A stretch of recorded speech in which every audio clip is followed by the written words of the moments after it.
ਜਾਂ ਪੰਜਾਬ ਦੀ ਗੱਲ ਕਰੀਏ ਜਾਂ ਹਰਿਆਣੇ ਦੀ ਗੱਲ ਕਰੀਏ ਜਾਂ यूपी ਦੀ ਗੱਲ ਕਰੀਏ ਜਾਂ ਲਖਨਊ ਦੀ ਗੱਲ ਕਰੀਏ, ਲੜਕੀਆਂ ਕਿਤੇ ਵੀ ਸੁਰੱਖਿਅਤ नहीं ਆ क्योंकि ये दरिंदे ਜਿਹੜੇ ਆ ਇਹ बीजेपी सरकार ਦੇ ਵਿੱਚ ਹੀ ਆ। बीजेपी का एक छोटे से छोटा सहयोगी भी अपने आप को गुंडा समझ लेता है कि मैं जो मर्जी करूं, जैसा मर्जी करूं, मेरे को बचाने वाले हैं। योगी जी भी कहते हैं एक चौराहे पे महिलाओं को छेड़ो, दूसरों पे जो है एक्शन हो जाता है। कहीं कुछ नहीं होता है, ये सब इनकी कहने की बातें हैं। हिंदुस्तान में सबसे बड़ी राजनीति है कि जातिवाद कर दो, बाकी सारा काम अपने आप हो जाएगा।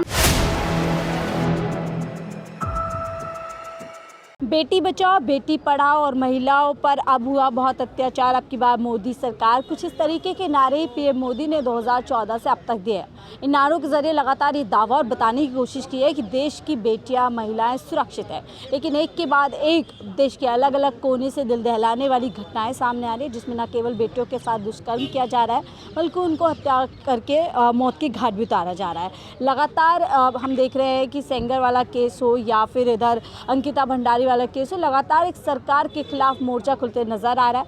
बुजुर्ग से लेकर नौजवान सड़क पर है और इसी कड़ी में बहुत सारे लोग यहाँ पर जिस तरीके से यूपी में लगातार महिलाओं के साथ घटनाएं हो रही है उसको लेकर के गुस्सा जताने आए हैं। आप लोग कहाँ से आए हैं और क्या कुछ? जैसे मैंने कहा कि पीएम मोदी लगातार कह रहे हैं बेटी बचाओ बेटी पढ़ाओ और बेटियों के साथ जो है अब सुरक्षा बढ़ गई है, इस तरीके के दावे, फिर आप लोग क्यों इस पूरे मामले में सरकार के खिलाफ है?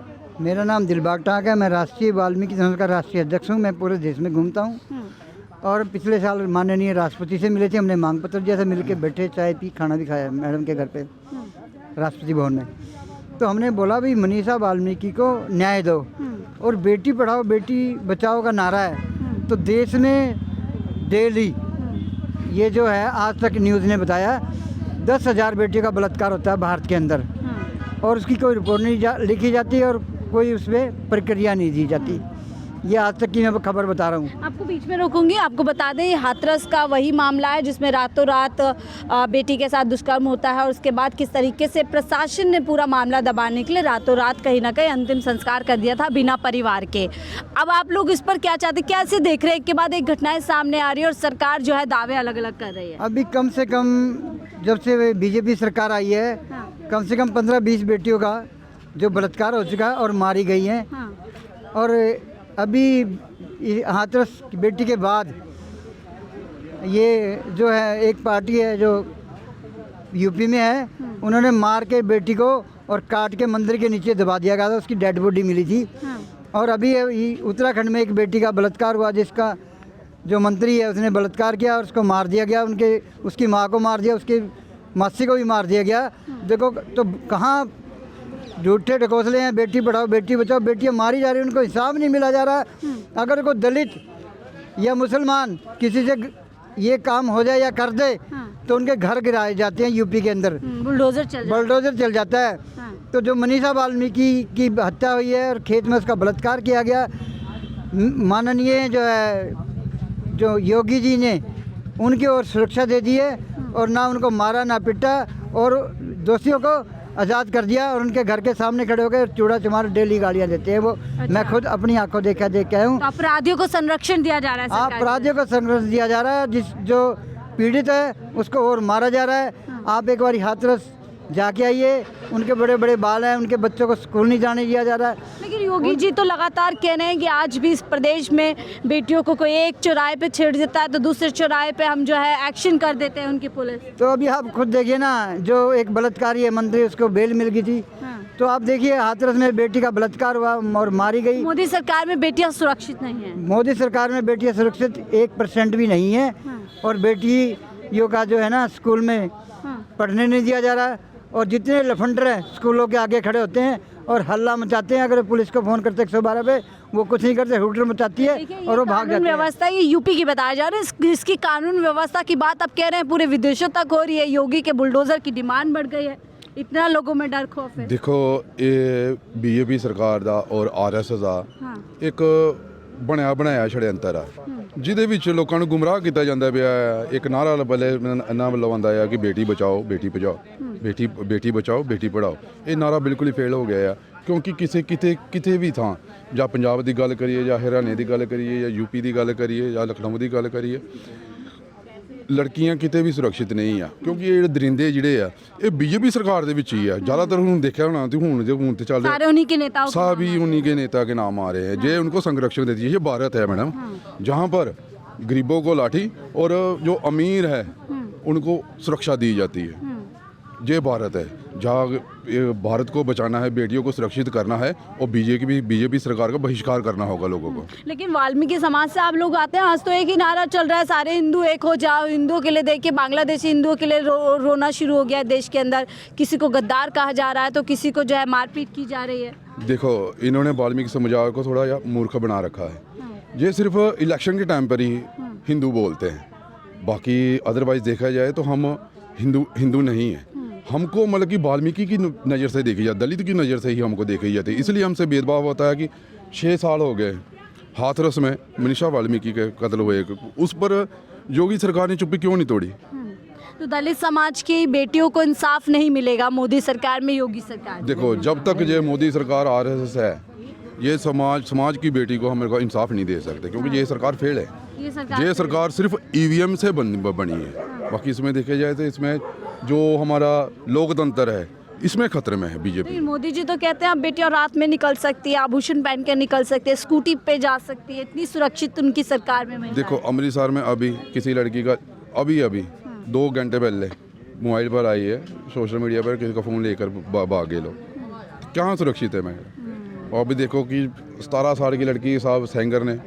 लेकिन लव जिहाद पे बहुत रोते हैं लोग, इस पर क्यों नहीं आगे आते? हिंदू लोगों को लव जिहाद पे दर्द होता है, इस रेप पे, हत्याओं पे दर्द क्यों? ये लोगों को मूर्ख बना रही है RSS। ना इसकी देश की क्रांति में कोई योगदान है, क्योंकि मोहन भागवत का खुद मतलब की जमाई इसका मुसलमान है।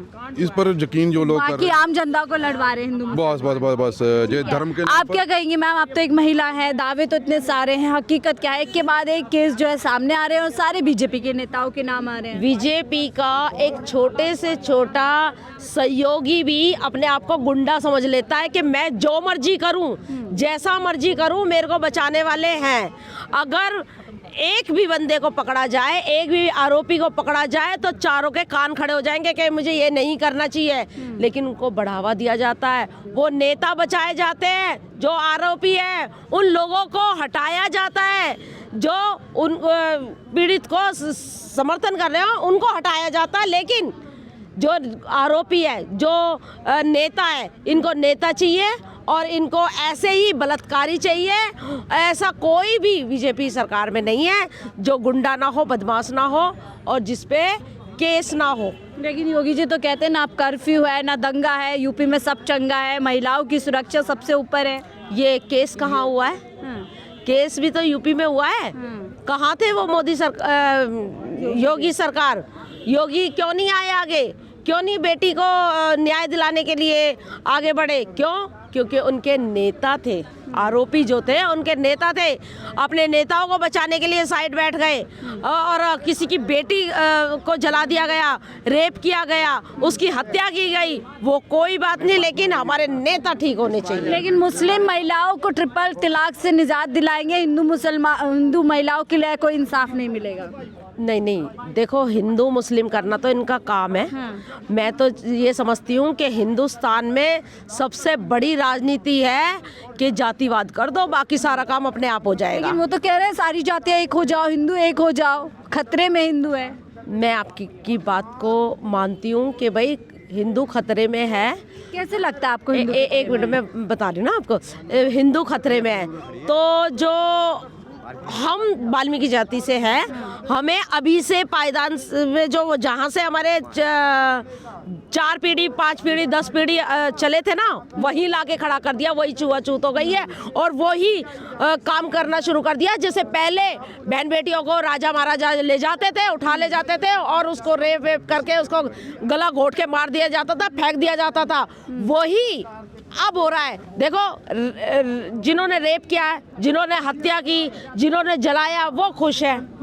तो ये क्या दिखाई दे रहा है? ये हिंदू राज्य में आरोपियों को मैदान पे हम बैठे हैं। आरोपियों को बीजेपी मैं तो अपने आप को हिंदू नहीं कहूंगी, मैं हिंदू नहीं हूँ, मैं मूल निवासी हूँ। अगर हिंदू बनोगे तो जातियों में बटोगे। ठीक है। आप क्या कहेंगी मैम, लगातार सरकार के दावे तो बड़े बड़े हैं लेकिन हकीकत कुछ और है, नेताओं के नाम आ रहे हैं, उनको संरक्षण दिया जा रहा है, बचाव कहीं ना कहीं सरकार कर रही है। बिल्कुल, देखिए जो अंकिता भंडारी का जो केस हुआ था उसमें भी बीजेपी के एक बड़े नेता का नाम आया है जिसके लिए उस बच्ची को बलि चढ़ा दिया गया। और ये मनीषा वाल्मीकि जी जो कि योगी जी के उत्तर प्रदेश में आती हैं, तो योगी जी ने उसके लिए कुछ नहीं किया। आज तक 6 साल हो गए हम धरने प्रदर्शन कर रहे हैं, हमारी कहीं कोई सुनवाई नहीं होती। और योगी जी क्या एक दलित समाज की लड़की के लिए कुछ नहीं सोचेंगे? नहीं, साथ सबका सोचेंगे। विकास तो कहते हैं मोदी जी। वो कुछ नहीं कर रहे, वो कुछ नहीं कर रहे, कोई विकास नहीं कर रहे। विकास के नाम पर हमें झूठे जुमले दिए जाते हैं, मोदी जी के झूठे जुमले होते क्या हैं। हम ये माने कि इस सरकार में लगातार महिलाओं के साथ अपराध बढ़ रहा है? एक तरफ जो है मोदी जी कहते हैं महिलाओं को मजबूत बना रहे, सशक्त बना रहे, आर्थिक कहाँ रूप से मजबूत बना रहे हैं? आर्थिक रूप से मजबूत बनाने के लिए उन्होंने क्या 2,500 कहा? देते हैं, 10,000 देते कहाँ हैं। दिए? आज तक कोई 2,500 रुपये नहीं मिले, कोई गैस सिलेंडर फ्री नहीं मिला। उन्होंने कहा जी महिलाओं को हम आर्थिक रूप से मजबूत करेंगे, उन्हें होली दिवाली पर सिलेंडर फ्री दिए जाएंगे, कोई सिलेंडर फ्री नहीं दिया। और गरीब लोगों को, झुग्गी झोपड़ी वालों को और उन्हें सारे ये झूठे वादे हैं, झूठे दावे झूठे किए जुमले जा रहे हैं, मोदी के झूठे जुमले हैं सारे। तो योगी जी भी कहते हैं एक चौराहे पे महिलाओं को छेड़ो, दूसरों पे जो है एक्शन हो जाता है। कहीं कुछ नहीं होता है, ये सब इनकी कहने की बातें हैं। और ये ईवीएम की सरकार है, ईवीएम को ख़त्म कर दें, बैलेट पेपर पर चुनाव करने लगे तो देखते हैं कितनी इनकी सरकार कितने इंसाफ वोट होगा मिलते हैं। महिलाओं के लिए, ऐसी एक न एक नई कहानी आती रहेगी। कहीं इंसाफ नहीं होगा जब तक ये मोदी और योगी की और अमित शाह इन तीनों की झूठा जुमले जलेंगे, कोई इंसाफ नहीं होगा, तो कहीं क्या कुछ नहीं महिलाओं होगा। का इस तरीके से कह सकते हैं महिलाओं के साथ ऐसी घटनाएं नहीं, क्या मानसिकता में ही वही सब चीज़ है कि महिलाओं को ऐसे ही रखा जाए? इनकी मानसिकता ही खराब है, बीजेपी वालों की गुंडागर्दी। देखिए स्कूल, लड़कियों के स्कूल थे बंद कर दिए गए, उन्हें किसी भी कारण से बंद कर दिए। उनमें सुधार होना कहते चाहिए। हैं बेटी बचाओ बेटी Education- पढ़ाओ। हाँ, तो उन्हें कहाँ पढ़ा रही है, कहाँ पढ़ने दिया जा रहा है? कितने स्कूल बंद कर दिए मोदी सरकार ने।